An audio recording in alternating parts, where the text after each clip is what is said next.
తరబడి ఎన్ని మందులు వాడినా మీ మోకాల నొప్పులు తగ్గట్లేదా? ప్రాణ పెయిన్ క్లినిక్ లో అత్యాధునిక చికిత్స. సూపర్ 6 పథకాలకు సంబంధించి కూడా ఏదైతే ఇప్పటికే కొన్ని పథకాలను కూడా అమలు చేసినటువంటి పరిస్థితి, మరికొన్ని పథకాలకు సంబంధించినటువంటి విధి విధానాలు, తల్లికి వందనం అనేటువంటి పథకానికి సంబంధించినటువంటి కొన్ని గైడ్ లైన్స్ ను కూడా ఇప్పటికే గవర్నమెంట్ జారీ చేసింది. మిగిలినటువంటి పథకాలు ఉన్నాయి, వాటన్నిటిని ఏ విధంగా ఇంప్లిమెంట్ చేయాలి అనే దాని మీద కూడా చాలా కీలకంగా లోపల సమావేశంలో చర్చ నడుస్తుంది.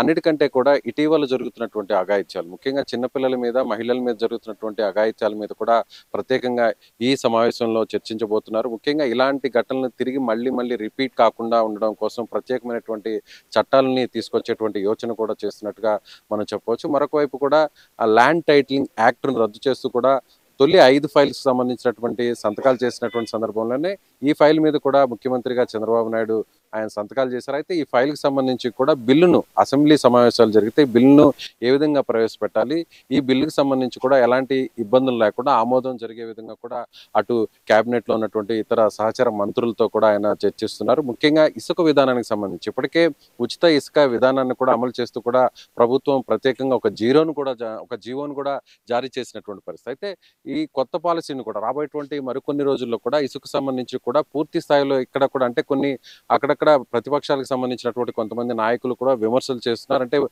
ఉచిత ఇసుక అని చెప్తున్నప్పటికీ కూడా కొంత అమౌంట్ని అయితే మాత్రం కలెక్ట్ చేస్తున్నారు. స్థానికంగా ఉన్నటువంటి అయితే పంచాయతీకి కావచ్చు, లేదంటే ట్రాన్స్పోర్టింగ్, లోడింగ్ అన్లోడింగ్ వీటికి కావచ్చు, కొంత ఏదైతే ఛార్జీలు కూడా వసూలు చేస్తున్నారు. కాబట్టి ఇవి ఎంతవరకు సమంజసం, వీటినే కంటిన్యూ చేయాలా, లేదంటే ఈ పాలసీలో కొన్ని ఏదైనా మార్పులు ఏదైనా తీసుకురావాల్సినటువంటి అవసరం ఉంది అనేటువంటి విషయాన్ని కూడా ముఖ్యమంత్రి సహచర మంత్రులతో చర్చించేటువంటి అవకాశం అయితే ప్రస్తుతం కనిపిస్తుంది. ముఖ్యంగా అన్నిటికంటే కూడా ఈ నెలాఖరుతో ఓటాన్ అకౌంట్ బడ్జెట్కి సంబంధించినటువంటి గడువు తీరిపోతుంది. దాంతో పూర్తి స్థాయి బడ్జెట్ను ప్రవేశపెట్టేటువంటి పరిస్థితి ప్రస్తుతం లేదు. కాబట్టి దీనికోసం ప్రత్యేకంగా ఒక ఆర్డినెన్స్ను కూడా తీసుకొచ్చి ఓటాన్ అకౌంట్ బడ్జెట్ గడువును మరికొన్ని నెలలు పొడిగించే విధంగా, అంటే మరొక 2 నెలలు పొడిగించే విధంగా కూడా చేస్తే ఎలా ఉంటుంది అనేటువంటి ఒక చర్చ కూడా నడబోతుంది. పూర్తి స్థాయి బడ్జెట్ జనరల్ గా గవర్నమెంట్ ఫామ్ అయిన తర్వాత ఓటాన్ బడ్జెట్ గడువు పూర్తయిన తర్వాత పూర్తి స్థాయిలో బడ్జెట్ ను ప్రవేశపెట్టేటువంటి ఆనవాయితీ ప్రస్తుతం ఇప్పటివరకు నడుస్తూ వచ్చింది. కానీ ప్రస్తుతం ఆర్థిక పరిస్థితి చాలా దారుణమైనటువంటి పరిస్థితిలో ఉన్నటువంటి నేపథ్యంలో ఇప్పటికిప్పుడు వెంటనే పూర్తి స్థాయి బడ్జెట్ను ప్రవేశపెట్టేటువంటి పరిస్థితి లేదు. కాబట్టి తిరిగి ఓటాన్ అకౌంట్ బడ్జెట్కి కొంత గడువును పెంచి మరొక 2-3 నెలలు పెంచి దానికి ఆర్డినెన్స్ జారీ చేయాలనేటువంటి ఆలోచనలో ప్రభుత్వం ఉన్నట్టుగా తెలుస్తుంది.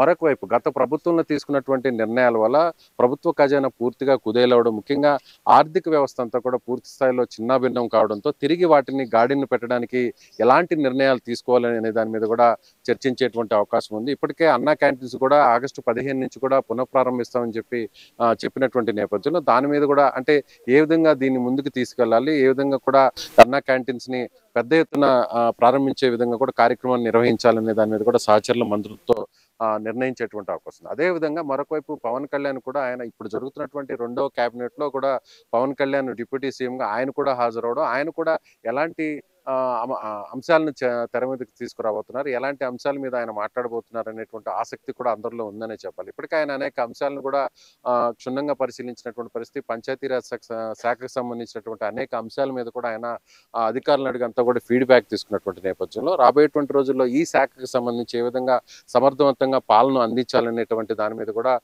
పవన్ కళ్యాణ్ అక్కడ కొన్ని అంశాల మీద చర్చించేటువంటి అవకాశం, ముఖ్యంగా పర్యాటక శాఖ కావచ్చు, ముఖ్యంగా అటవీ శాఖకు సంబంధించి కూడా కాలుష్యానికి సంబంధించిన అనేక అంశాలను కూడా ఆయన ప్రస్తావించేటువంటి అవకాశం ఉన్నట్టుగా మనం చెప్పవచ్చు. మొత్తం మీద అయితే మాత్రం అసెంబ్లీలో తీసుకోవాల్సినటువంటి నిర్ణయాలు, అదేవిధంగా ప్రత్యేకంగా ఓటాన్ అకౌంట్ బడ్జెట్ కి సంబంధించి గడువును పెంచే విధంగా కూడా ఆర్డినెన్స్ తీసుకురావడం, మరొక వైపు ల్యాండ్ టైటిలింగ్ యాక్ట్ ఇప్పటికే రద్దు చేస్తూ కూడా ఆయన ఫైల్ మీద ముఖ్యమంత్రి సంతకం చేసినటువంటి నేపథ్యంలో రేపు అసెంబ్లీలో దీన్ని బిల్లును ప్రవేశపెట్టాలి అనే దాని మీద కూడా చర్చించేటువంటి అవకాశం ఉన్నట్టుగా చెప్పొచ్చు. మరొక వైపు ఇవాళ సాయంత్రం నేరుగా ఆయన ఢిల్లీకి వెళ్ళబోతున్నారు సీఎం చంద్రబాబు నాయుడు. ఆ తర్వాత అక్కడ ఢిల్లీలో కేంద్ర మంత్రి అమిత్ షాతో పాటుగా మరికొంతమంది మంత్రులను కూడా కలిసేటువంటి అవకాశం ఉంది. అంటే కేంద్రంలో బడ్జెట్‌ని ప్రవేశపెడుతున్నటువంటి నేపథ్యంలో రాష్ట్రానికి రావాల్సినటువంటి ప్రాజెక్టులు కావచ్చు, అదేవిధంగా ప్రత్యేకంగా అమరావతికి కావచ్చు, పోలవరానికి కావచ్చు, ఈ రెండిటితో పాటుగా ఉత్తరాంధ్రకు సంబంధించి కూడా ప్రత్యేకంగా ఒక ప్యాకేజీని నిధులను కూడా విడుదల చేయాలనేటువంటి ఒక కృతనిశ్చయంతో ఏపీ ప్రభుత్వం ఉంది. ఇప్పటికే గతంలో కూడా ఇటీవల కూడా ఆయన ఢిల్లీ పర్యటనలో కూడా కీలకంగా ఉన్నటువంటి అన్ని శాఖ మంత్రులను కూడా కలిసినటువంటి పరిస్థితి. ముఖ్యంగా పోలవరానికి సంబంధించి కూడా ఇప్పటికే ఒక నిపుణుల కమిటీ కూడా వచ్చి అక్కడ అధ్యయనం చేసినటువంటి పరిస్థితి. డయాఫ్రమ్ వాల్ దెబ్బతిన్నటువంటి పరిస్థితి కావచ్చు. తిరిగి అదే ప్లేస్‌లో ఎలాంటి నిర్మాణాలను చేపట్టాలి, పోలవరం ప్రాజెక్ట్‌ని తిరిగి ఏ విధంగా ఇబ్బంది లేకుండా ప్రాజెక్ట్‌ను ముందుకు తీసుకెళ్లాలి అనే దాని మీద కూడా ఒక నిర్ణయానికి వచ్చినట్టుగా తెలుస్తుంది. దీని మీద కూడా ఈ సమావేశంలో చర్చించేటువంటి అవకాశం ఉంది. నిపుణుల కమిటీ ఇచ్చేటువంటి నివేదిక ఆధారంగానే అటు కేంద్ర ప్రభుత్వంతోనూ అక్కడ ఉన్నటువంటి జలశక్తి శాఖ మంత్రితో కూడా ఆయన సమావేశమయ్యేటువంటి అవకాశం ఉంది. ముఖ్యంగా హోంమంత్రితో అంటే ఇప్పటికే మరొక వైపు రేవంత్ రెడ్డితో అటు తెలంగాణ ప్రభుత్వంతో కూడా సమావేశం అవ్వడం జరిగింది. రాష్ట్రానికి సంబంధించి అంటే ఇరు రాష్ట్రాలకు సంబంధించినటువంటి అనేక పెండింగ్ అంశాలకు సంబంధించి కూడా అక్కడ చర్చించారు. దీని మీద ప్రత్యేకంగా ఒక అధికారితో ఒక కమిటీని కూడా ఏర్పాటు చేశారు. ముఖ్యంగా ఇరు రాష్ట్రాలకు సంబంధించినటువంటి సమస్యలపై మధ్యవర్తిగా కేంద్ర ప్రభుత్వం ఉండాలి. అందులో హోంమంత్రిగా ఉన్నటువంటి వ్యక్తే ఇక్కడ పెద్దన్న పాత్రను పోషించాలి. అలాగే విభజన చట్టంలో ఇచ్చినటువంటి హామీలన్నీ కూడా పూర్తిగా పరిష్కారం కానటువంటి నేపథ్యంలో కేంద్రం నుంచి కూడా పూర్తి స్థాయిలో నిధులు వచ్చే విధంగా కూడా కాన్సంట్రేషన్ చేస్తున్నటువంటి పరిస్థితి. ముఖ్యంగా ఢిల్లీ పర్యటనలో తీసుకోవాల్సినటువంటి ఏ అంశాల మీద ముందుకు వెళ్ళాలి, ముఖ్యంగా ఈ త్వరితగతిన అంటే అమరావతి రాజధాని ముందుకు వెళ్ళాలంటే ఇమీడియట్‌గా గతంలో ఇవ్వాల్సినటువంటి ఫండ్స్‌తో పాటుగా తాత్కాలికంగా వెంటనే కొంత ప్రత్యేకంగా నిధులను కూడా జారీ చేయాలనేటువంటి డిమాండ్‌ని కూడా అక్కడ రేస్ చేసేటువంటి పరిస్థితి ఉన్నటువంటి నేపథ్యంలో నెల రోజుల పాలన పూర్తయినటువంటి సందర్భంగా జరుగుతున్నటువంటి రెండవ క్యాబినెట్ మీద అందరి దృష్టి ఉందనే చెప్పాలి.